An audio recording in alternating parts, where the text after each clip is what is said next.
Last month, we were reviewing the most mysterious mysteries found on the Secret Gravity Falls website, revealed through the Book of Bill and responsible for bringing the series fandom back to life, just like Dipper did when Mabel told him not to raise the dead and he didn't give a damn, doing it anyway. Dipper, what's the one thing I asked you not to do tonight? Raise the dead. And what did you do?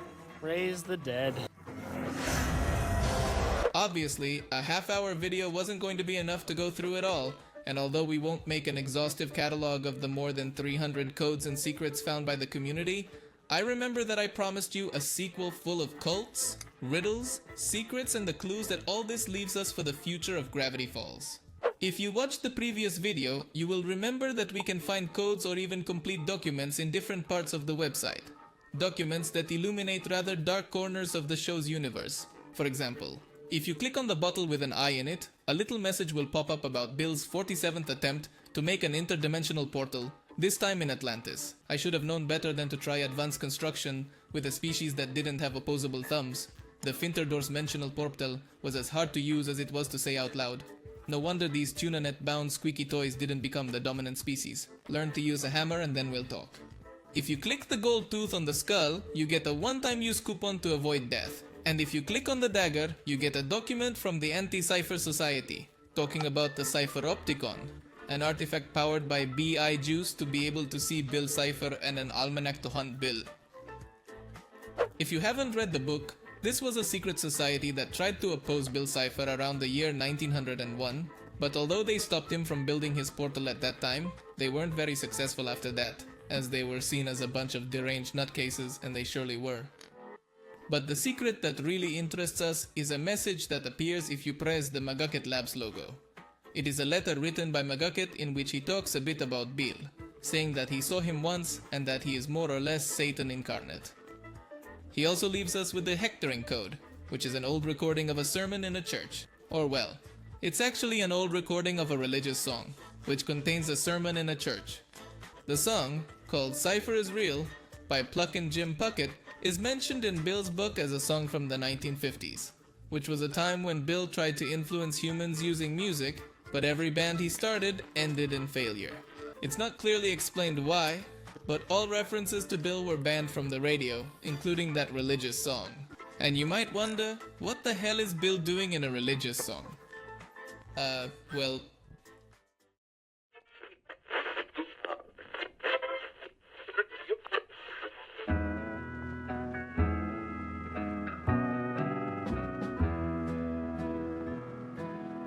Cipher is real, he's sinful and yellow. He's a triangle fella with mischief in mind. Cipher is real, he'll cause weird Mageddon. So don't be forgetting to leave him behind. Halfway through the song, we are told the story of how a pastor, during one of his church services, asked someone from his congregation to testify against Bill Cipher. A lady named Dolores mentions that during the night, Bill Cipher approached her to tempt her, telling her that he would give her a husband, gold, silver, silks, and spices if she would follow him. Dolores fell for it and she became a follower of Bill, listening to jazz, going out dancing at night, drinking root beer, and stealing animals' teeth. At the end of the story, Dolores shows one of the tattoos left to her by Bill and weeps for her sinful sin. At first glance, this is odd, but nothing more. Just a glimpse into Gravity Falls' past and the weird music Magaket has. But the song is a different version of a real song, titled Satan is Real, only here Satan is swapped out for Bill. It's a pretty hidden thing, but it seems like Bill is this universe's version of Lucifer. Or at least humanity treats him as such. It's pretty obvious if you think for more than 2 seconds why they'd be talking about Bill Cipher in a church, or if you question why Bill appears red and horned on the cover of the song, or how the heck Jim Puckett knew he was the weird Macedon. But that's not the first clue. Looking at Bill's book, it's clear that this infernal Dorito had been trying to influence mankind for hundreds of years. Even the government has secret files on him from an encounter in 1947. But the first reference to Bill being Satan comes from a text in Bill's book written by Thurbert Wagstaff, the creator of the Anti-Cipher Society. His full story is very strange, and maybe we will analyze it in another video. But in this text, Thurbert uses Bill's full name, and it is not Bill Cipher. it's William Lucifer, spelled William Lucifer. And if that's not enough for you, the first code on the first page of Bill's book says, "Praise the fallen angel." In English, angle and angel are one letter apart. So this is a pun on the phrase "praise the fallen angel," which we all know is about Satan. So what seems to have happened is that after hundreds and hundreds of years of Bill haunting the dreams of mankind, he ended up taking the place of that religious figure. We know that Bill is not literally the biblical Satan, because the stories are very different, but it makes a lot of sense that he would be a demonic figure for some religions in this universe. Interestingly, that's not the only revelation from part of McGucket's letter. Finishing said letter, McGucket takes his leave and mentions that he will go fishing with his son. But first he must burn a t-shirt he had in college with Bill's face on it. He says "Good night, Sally." "Good night, Sally" is a code that lets us see the t-shirt in question. This t-shirt continues with religious symbolism, with a church burning in the background and Bill walking with a text that says "Keep on possessing." The funny thing is that on Bill's foot we can find a Morse code, which translated says Dionarap, or paranoid backwards. And if you put Dionarap on the website, you get this image. This board connects Bill to multiple conspiracy theories, historical events, and important people, such as Kennedy's death, Rasputin, Tesla's discoveries, the Bermuda Triangle, and even the sinking of the Titanic. There's even a piece of the Zodiac Killer code on the right side, and we even see mention of the cave paintings in the Gravity Falls caves, illustrating Bill's first contact with humans. If I had to speculate what this is about, it could be Ford's attempt to discover Bill's origins or something, following his trail through history, but he doesn't seem to have anything hidden, which is obviously wrong. But at least that's what the community thought for a while, not knowing what would be the key to deciphering a mystery that was destroying our heads. If you type the word riddle into the computer, a little question would come up. Would you like to play a game? Well, of course I would. When you type yes, another question comes up. What is McGucket's favorite soda? If we look at the page in Bill's book where he tells us about McGucket's dreams, we see a swirl that represents his mind, and among many other things, we can see a can of Mountain Don't. What is a medieval homonym? That's a tough one. A homonym refers to two words with the same spelling or pronunciation, but different meanings. An example might be night-night, which works as a medieval homonym, but that's not the answer. After a few attempts, we discovered that it is liar-liar. What is the 20th ingredient of anti-cipherizing tonic?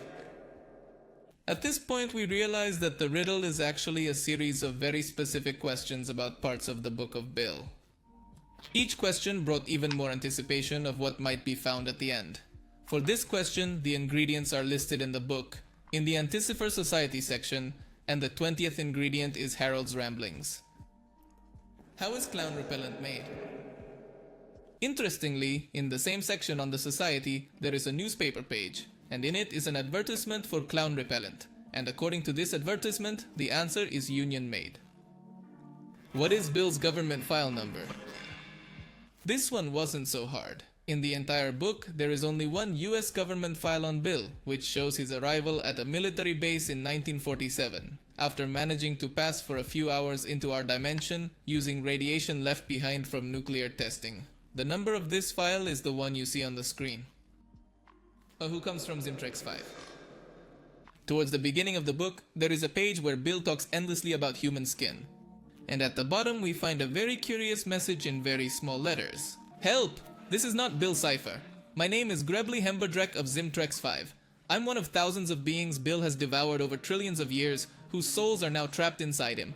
You have to free me. It's horrible in here. He just keeps playing the song Good Vibrations by Marky Mark on an endless loop. Please, this is not a joke. The Zimtrexians were once a proud and mighty people, but now our spirits long for release from this prison. And yes, that gives us the answer. But on the other hand, this sentence reveals something disturbing. All the souls that Bill has devoured still remain within him. Which means that the mention of Joss in his story about how he destroyed Euclidia could have been his own Joss. And maybe that's why he still hears the screams of the other Euclideans. It's something we know thanks to the codes we saw in the last video. And a very curious theory I found on Tumblr by user Anastaros tells us that it's because one of his greatest fears is being left alone, as we see in his Valentine's Day letters. So, in order not to be left alone, he devoured as many souls as he could while Euclidia was burning, trapping them inside himself. And so, as not to hear them screaming for millions and millions of years, he puts good vibrations on an infinite loop. Yeah, I wasn't expecting that either. What's on Bill's flag? This one took me a while, but after giving the book another look, the page about the Dark Ages has Bill cheering on the Black Plague like he's at a baseball game, with a little flag with a rat on it. What is Thurbert's number? Thurbert was the 20th century boy who started the Anti-Cipher Society. At the end of his story, he is put in an asylum, but it has a happy ending because the walls of the asylum are made of lead, and Thurbert can finally sleep in peace with his mind free of Bill Cipher. His patient number is 3466554. What leaves a thin line in the snow? Ford has a page of winter tracks from Gravity Falls, and among many mythological creatures and animals, the only track in the form of a thin line is that of a snake named Tinsel Snake. What is the sixth option on Bill's editing software? At the beginning of the book, Bill is unhappy with the cover, so he sets about editing it, and we can see that he uses editing software similar to Photoshop or Illustrator, but very satanic. The sixth option is torture mentally. Name an unpronounceable wizard. Easy, it appears on the same page about the Dark Ages, and I won't pronounce it because if I do, the universe will explode. Where do triangles come from? The Triangles were a series of granny collectibles, which are basically Bill making adorable little eyes, and in the shape of a teary-eyed angel of those that grannies collect. The Triangles were made by a follower of Bill's, and the shipping address they come from is this super long address. Bill Cipher's lawyer? This one is also simple, because we had already seen him. In the previous video we saw what happens if we sign a contract to sell our soul to Bill using the code NIGHTSWATH. And in the text before opening the contract, Bill introduces us to his lawyer, Multi-Level Mark. Who defeated Silas Birchtree? This is the last question, and it's a tough one. To begin with, in the beginning we didn't even know who Silas Birchtree was, because he is not mentioned in the series or in Bill's book or on the website or anywhere. When all seemed lost, those who had the special edition of the book with extra pages from Barnes & Noble bookstore revealed that Silas appears very briefly in the section on Cipherthology, which Bill describes as his most successful cult, as it almost managed to take control of the entire state of Kansas during the 1950s. In a leaflet about this religious cult found in that same section of the book, there is a testimony from honest Silas Birchtree, who claims to be a living human man and definitely never to have been possessed by a demon. Birchtree mentions that the secrets of Cipherthology cured him of all his illnesses, helped him find love, and made him $1 million, and that these same secrets can be yours if you send $400 in cash to Cipherthology headquarters in Orchard Lake, Kansas. And that's it.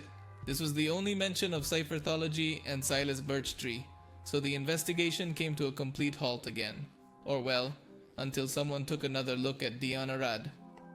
If we look very closely, above the image of the crop circles on the left side, we can see a black tack with 2 letters on top of it, ST. There are syllables like this hidden throughout the image, and some madman discovered that it is this phrase, which in the right direction is connect the dots.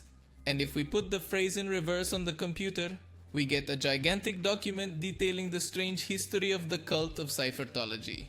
The story is told as part of a book titled Lesser Known American Cults, in a section that begins by asking us if we've heard of Orchard Lake, Kansas. The answer should be no, because that town does not exist. But the author says it is a town that was wiped off the map by the US government. Why? Because Orchard Lake had another name before it was wiped off the map. Billville. Our story begins with a letter found in an old briefcase, acquired during an estate sale in Bootstrap, Missouri. The letter, which had a strong odor of formaldehyde, reads as follows. March 24th, 1957. Mother, I have the most wonderful news. Remember when you said I should stop being such a follower? And finally think for myself? Well, it turns out you were right. I've decided to stop following Elvis's tour bus from state to state, and instead, I've made the exciting life decision to sell all my possessions to buy a one-way ticket to Kansas and mass marry 138 of my new best friends. We've discovered the eternal secrets of the universe, and golly, it feels keen. For the first time in my life, I am happy. Remember, reality is an illusion. The universe is a hologram. Buy gold and buy forever. Your daughter, Starshine Cypherwife. Bees, you've just got to check out this neato pamphlet. The book tells us that a few years earlier, in 1952, A swindler named Silas Birchtree was hiding from his debtors when he choked on a coin and died. The next day, he turned up alive, as if another man was wearing him as a suit. He arrived at Orchard Lake and out of nowhere began to gather followers, in such an impressive way that in a matter of days he had already achieved the status of leader of Cyphertology, and was featured in the town newspaper. People's opinions were generally positive, from saying his weird ideas were fine because everyone could have an opinion, to one man who was happy because Birchtree had told him he would teach him how to exploit people with his mind. Everyone seemed to be fine with Silas Birchtree, except for a woman named Emmeline Butternubbins, who told the paper this. "I'm telling you, he's a human corpse puppeteered by a space triangle, and he's come to build an interdimensional portal to a realm beyond mortal understanding. Gather up now your swords and arrows. Let us slay the beast in man's form before he slays us." Well, leaving the lady aside, everything was going well for Mr. Birchtree. The newspaper interviewed him, and after asking for a bottle of formalin, which by the way is a chemical used to preserve dead bodies, Birchtree agreed that Cypherology was about a cult. But it was a cult that offered real power, which is curious because it seems that Cypher truly did give his followers the powers he promised them, at least to some extent. In this interview, we also see Birchtree convert the interviewer to his religion in real time. As with Bill's powers, he knows each person's life with no problem and can manipulate them at will. Within seconds, the interviewer was calling him his lord and master and had given him his watch because he had no money. Disturbing. The book goes on, relating that a month later, the Cypherthologists, because I don't know what else to call them, had taken over the town hall. They changed the name from Orchard Lake to Billville and began stockpiling guns, human teeth, and colorful plastic balls stolen from hamburger restaurants. Billville residents shaved their heads and inhaled helium to sound like their leader. And if that wasn't enough, they participated in sleep rituals in which Bill would possess 30 of them at a time and laugh in unison for hours. In the desert, they began building the very normal giant metal portal, and prohibited travel in and out of town, even for medical emergencies. They began to expand and went door to door sharing the bad news. Thus, the cult grew in popularity and influence, and Silas stopped all crimes, declaring that everything was now legal. The only person who had not been converted in the whole town was Emmeline Butternubbins, who was convinced that something was not right with the megalomaniacal leader of this religious cult. Her protests escalated to distributing homemade pamphlets to children, but it wasn't enough. Conflict became inevitable. When Silas took control of a local TV station to read an erotic story of two trapezoids, in earnest, Oak Glen villagers complained to the FCC. The Cypherologists responded by filling their drinking water supply with bubble solution, which attracted the attention of the law. The Cyphertarians were ordered to return the town hall and dismantle their makeshift gate made of metal and car parts, or they would have to face Kansas state troopers. The bald horde of Cypherthologists did not obey, and instead went into a Waffle House for 13 days screaming, "Teeth!" over and over again. Silas blocked all radio and television signals and ordered his followers to terminate the portal, while his body grew increasingly pale and decomposed, a credit to his fantastic diet of solid chunks of chlorine and ants. I guess the formaldehyde stopped working after a few years. Finally, Emmeline Butternubbins, annoyed that no one wanted her pamphlets, threw a torch at the Cypherologists' headquarters, setting fire to the helium tanks and destroying everything, including the portal, in a gigantic explosion. State troops opened fire as Silas's supporters held hands singing "We'll Meet Again," the same song sung by Bill at the end of the series. Silas, filled with bullet holes, grabbed a megaphone and stood over the flames shouting, "You can't kill a man who's already dead. If you shoot me down, I'll come back more powerful and more irritating than you can imagine. Remember, the reality." At this point, his head dropped, a swarm of flies came out of his mouth, and Silas finally collapsed. He was pronounced dead for the second time. The city was evacuated and all record of his existence was erased. Mrs. Butternubbins was awarded the Medal of Honor, and the incident was forgotten by history. Donna Rutherford, the writer of the book that tells this story, relates that in the present day, there are still a few remnants of the cult, hopeful of Silas's return. Silas, a leader who, to her surprise, seemed to be constantly telling the truth, despite being clearly unhinged. During her research, Donna found prediction after prediction coming true. and when she was going through her records, she found the last words of Silas Birchtree, written in a letter just before the cult's destruction. His message was, "At least this was a fun chapter in your book, Donna." The day before, Donna was a Lutheran, but after writing the book, she converted to cipherology. The story ends with a single code. You can't kill an idea. Wait, where were we? Who defeated Silas Birchtree? Ah, easy. Emmeline Butternubbins. You've earned yourself a treat. Type dispense my treat to download. When typing dispense my treat in the console, we will receive a compressed file with several wallpapers of Bill. They are images found in the same book of Bill, but these are in better quality. Clearly, when we receive them, we all start going through them to find secrets. But strangely, there is nothing. I mean, sure, there are some curious things. Several of the images have minor differences from the images in the book, and especially in XYZ, the last image, there is an unexplained rectangle. But after weeks of theorizing, no one managed to find anything definitive except for a single code in the image showing the White House. On the bomb on the left side of the bunker, there is a 4-letter code, Kook. And if you type Kook into the web page, you get this clip.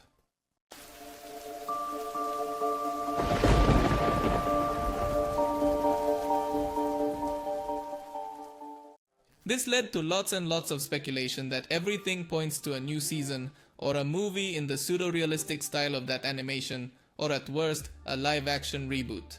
It's worth mentioning that it was later discovered that the clip was from an artist unrelated to Disney who gave Alex Hirsch permission to post the clip on the website. But still, it's quite suspicious because that animation seems to be the point of arrival of this giant Scotch action. Now, there's no confirmation of a third season or anything like that, but there are a few things that could be clues to something to come. The reference you probably already knew is that if you type Season 3, the answer will be Season 2. If you write Season 2, the answer will be Season 1. And if you type Season 1, the computer will answer Season -1, Anti-Gravity Falls. This led some to think that they are cooking up a prequel, but, in my opinion, there is more evidence that they are preparing something else. In Bill's book, after Bill loses Stanford, he has an emotional breakdown that he tries to drown out by going to the interdimensional pub, or Sadley's. Bill drinks way too much, and the next page is the transcript of the call to the authorities from an employee of another restaurant, the Inter-Mexican Burrito Paradox restaurant, where Bill is drunk, wreaking havoc and terrorizing people. On this page is a small packet of salsa with a secret code, Hot Solotl. If you type that code into the webpage, you will receive a document from the Dimensional Authority about Bill's remaining henchmen. It turns out that after the Weird Magedon, they are fugitives from the law and are being sought by all dimensions, since after Bill's defeat, they were seen collecting everything they could from his pyramid and stuffing it into a van full of gunshot marks with a psychedelic 8-ball painted on the side. They are believed to be escaping between dimensions in search of a new base, and the Dimensional Authority put out a reward for any information on their whereabouts. And that would be it, were it not for the fact that there is a henchman they have no information on, Seven Eyes. This is another code, which gives us the following photo. This is a face you probably wouldn't expect to see, if you even know who it is. In Diary 3, Ford crosses paths with Jessel Brown, also known as the Oracle. She is a mysterious being focused on Bill's destruction, and is the one who installs the metal plate to Ford's skull, to prevent Bill from being able to re-enter his mind. In the Book of Bill, in the section on his henchmen, one of them is covered in scratches, and we now know that it is Jessel Brown, who was part of Bill's henchmen, but for some reason she decided to betray him, probably because she realized how dangerous it was for the multiverse itself. If we flip the photo on the website, we get this text. Leave it. Escape to the dimension. It's against the rules, but it's the only reality where you might be safe from it. And below this, there is a code, which translated says, put the coordinates to dimension reality. It's not clear to whom this message is addressed, but judging by the code below, it looks like it was left by Jessel Brown to her former henchmen, to follow her lead in leaving Bill behind. If you type reality into the search engine, we will see realistic images of Bill's other henchmen, which tells us that they followed Jessel Brown's suggestion and are now hiding in that reality. It's not clear if this is literally them hiding in the real world or just an alternate reality by that name, but it's the second instance where something in the real world is suggested, if we remember the Kook code, which I wouldn't worry about if they hadn't released a video showing Bill escaping into the real world. After we had discovered all the secrets of the website, the Disney Channel YouTube channel uploaded a video titled How Not to Draw Grunkle Stan. The video begins with the cartoonist Alan drawing Stan in tutorial fashion, although Stan automatically comes to life. Stan becomes interested in a bill, which has the incantation to summon Bill's cipher written on it, which Alan reads as if he's never seen Gravity Falls. After getting caught in the drawing sheet, Bill offers Alan a deal. If he lets him into our reality, he will draw him. Alan doesn't take the deal, but Bill tricks him by having him try to crush it with his hand, which just means they technically shook hands, sealing the deal. Thus, Bill traps Alan in the blade, becomes three-dimensional, and is once again on the loose. Now obviously this is not canon. It's part of the third season of How Not to Draw, a section of the Disney Channel where they draw different characters from different series. But really this is all too suspicious. I agree with the community in thinking that surely they are aiming for something else. It's too much marketing for just one book, and too many indications that for X or Y reason, they are now in the real world. Maybe it's just another book or something, but what we can be sure of is that sooner or later Gravity Falls will continue. This brings an end to our duology of videos exploring this website. We'll keep talking about Gravity Falls though. There are still some mysteries to investigate, and I am very curious that Alex recently said that the most difficult code in Bill's book has not yet been found. So, if I find it, you'll know about it. So I hope you liked this video. Like it if you did, and subscribe for more videos like this one. Comment other ultra mysterious mysteries that keep you awake at night. Let's raise our hands in prayer that they don't make a live action reboot of Gravity Falls, and see you in the next video. Bye.